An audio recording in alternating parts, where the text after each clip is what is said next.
ታሪካችን ሲጀምር ጄ ፍቅረኛውን ለማግኘት ሲሄድ እንመለከታለን። ማሪያ ልብስ እያጠበች ነበር። በኋላም ወጥተው ሲሄዱ ጄ አንድ መኪና በቅርብ እየተከተለው እንደሆነ ያያል። የጄ ሁኔታ መኪናውን እንደሚያውቀው ነው። ስላየው ደግሞ በፍጹም ደስተኛ አይደለም። ወዲያው መኪናውን አቁሞ ጄ ሽጉጡን ያወጣል። ስንመለከት በተቃራኒው መኪና ውስጥ ያለው ቫምፓየሩ ቬክተር ነበር። የመንገድ መብራቱ አረንጓዴ እንደሆነ ጄ መኪናውን በፍጥነት እያበረረ ይሄዳል። አንድ ቦታ ቆሞ ጄ ቪክተርን ለማጥቃት ፍለጋ ይጀምራል። ወደ ቤዝመንቱ ጄ ሲገባ ወደ ታች የተንጠለጠሉ 3 ሬሳዎችን ይመለከታል። በሂደቱ ሞሪያ መኪናውን ለማስነሳት ትሞክራለች። በድንገት የመኪናው መስታወት ይሰበራል። ጄ ድምፁን ሰምቶ ሲሄድ ሞሪያ በዛ የለችም። በታሪካችን ሌላ ክፍል ዋናው ገጸ ባህሪ ቤንን እንተዋወቃለን። ቤን ቀላልና ደግ ሰው ነው። ከአያቱ ጋር ነው የሚኖረው። በትርፍ ጊዜው ኮሌጅ ውስጥ ኢኮኖሚክስ ይማራል። አያቱ በጣም ምግብ ማብሰል ትወዳለች፣ በተለይ ደግሞ ለቤን ሲሆን። ቤን ክፍሉ ውስጥ ሆኖ ወንድሙ በስልክ እያወራ ይሰማል። ወንድሙ ጄ በጣም ሀብታም ለሆኑ ሰዎች የግሉ ሹፌራቸው በመሆን ይሰራል። ጄ ዛሬ የሚያደርገው ነገር ስላለ ቤኒ የሱን ቦታ ሸፍኖ እንዲሰራለት ይጠይቀዋል። ከክርክር በኋላ ጄ ቁልፉን ለወንድሙ አሳልፎ ይሰጣል። ስለ መኪናው ያስረዳዋል። መኪናው በሪሞት ብቻ ከውጭ ሆኖ መንቀሳቀስና መነሳት እንደሚችል ያሳየዋል። እንዲሁም ቤኒ የጄን ቦታ ተክቶ ስለሆነ የሚሰራው ለሚጠይቁት ሰዎች በሙሉ ጄ እሱ እንደሆነ እንዲናገር ያስጠነቅቀዋል። ቤኒ እንደዚህ ዘንጦ ውድ መኪና መንዳት ብርቅ ሆኖበታል። እየተደሰተ ያሽከረክራል። ምሽት ላይ ቤኒ ወደ ተላከበት ቤት ደርሶ ሰዎቹን ይጠብቃል። በጣም ፈርቶ ነበር። በድንገት ቆንጆ ቀይ ወጣት ወደሱ ትቀርባለች። ቤኒ በሩን እንዴት መክፈት እንዳለበትና እንዴት ማስመሰል እንዳለበት አላወቀም። ቀጥላም ሁለተኛዋ ሴት ዞዊ ትመጣለች። ኮስታራና ቁጥብ ነች። የቤኒ ስራ እስከ ቀጣዩ ጠዋት ድረስ ሴቶቹን ወደሚፈልጉበት ቦታ ማድረስ ነው። መኪና ውስጥ እያሉ ሴቶቹ ከቤኒ ጋር ለመጫወት ይሞክራሉ። ቀጥለውም ዛሬ ለመኖር የመጨረሻ ቀን ቢሆን በዚህ ምሽት ምን ማድረግ እንደምትፈልግ ንገረን ይሉታል። ብሌር እና ዞዊ አስደናቂ መልስ እየጠበቁ ነበር። ነገር ግን ቤኒ በጣም አሪፍ ሰው እንደሆነና አስደናቂ ነገሮችን ብዙም እንደማይወድ ይነግራቸዋል። በመንዳት ላይ ሳለ ቤኒ ብሌር ላይ አይኑን ጣል እያደረገ ይመለከታታል። ወደ መጀመሪያው መዳረሻ ደርሰዋል።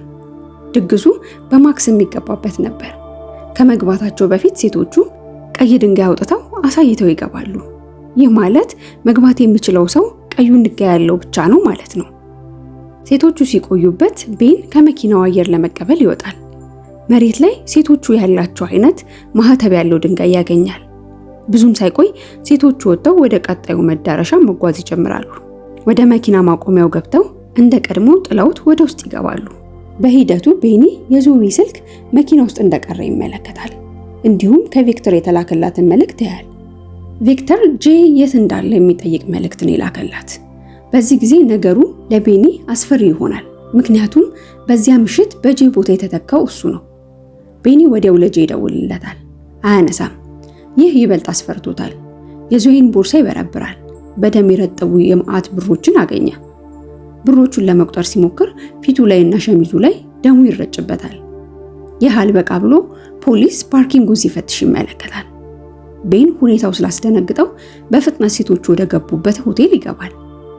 ቤቱ ሆቴል ይመስላል። እንግዳ ተቀባይዋ የቤንን ሁኔታ ስላየች ግራ ተጋብታለች። ከዚያም ለፖሊስ ለመደወል ስልኩን ታነሳለች። ግን ቤኒ በእጁ የያዘውን ማህተብ ያለውን ድንጋይ ሲያሳያት ነገሩ በሙሉ ተለወጠ። ወዲያው ይቅርታ ጠይቃ ተንከባክባ ሴቶቹ ወዳሉበት ክፍል እየወሰደችው በኃላፊነት እንዲጠጣ ትነግረዋለች።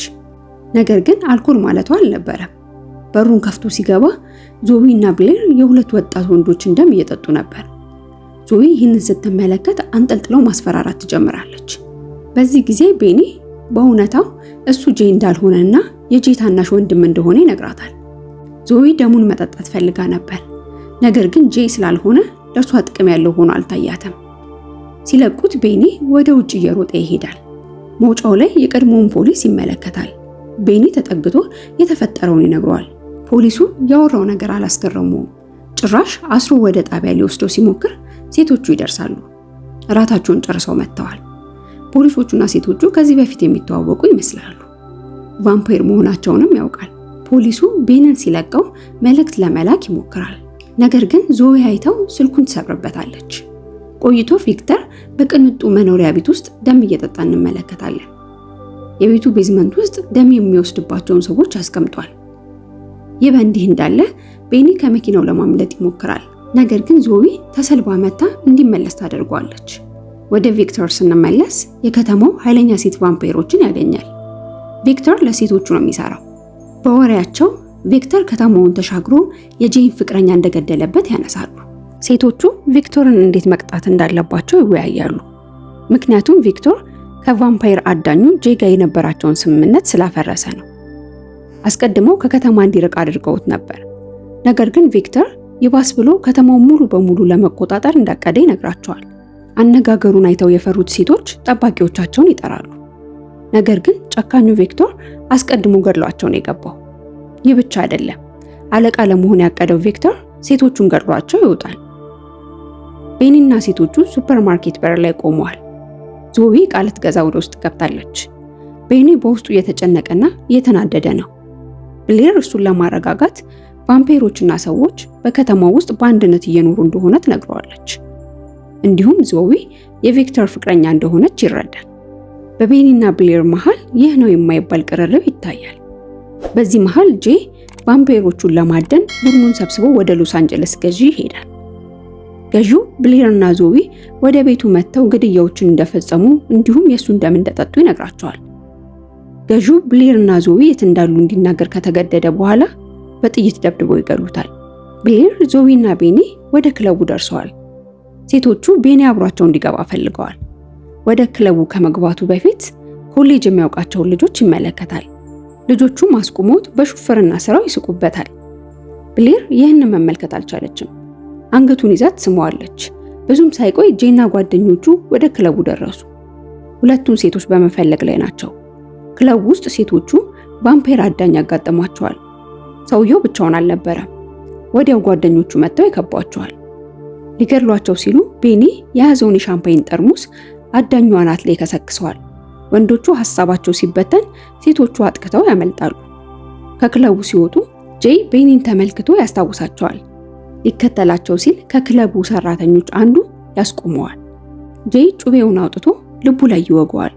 ሰውየው መሬት ላይ ወድቆ መትነን ይጀምራል። ሴቶቹ ከቤን ጋር ወደ መኪናው ለመግባት ሲሞክሩ የጄ ቡድን መተኮስ ይጀምራል። ወዲያው ወደ መኪና ውስጥ ገብተው ማምለጥ ይጀምራሉ። ቤኒ ሴቶቹን ለማስመለጥ ወደ አያቱ ቤት ይዟቸው ይሄዳል። የቤኒ አያት ደንግጣ ዱላ ታነሳለች።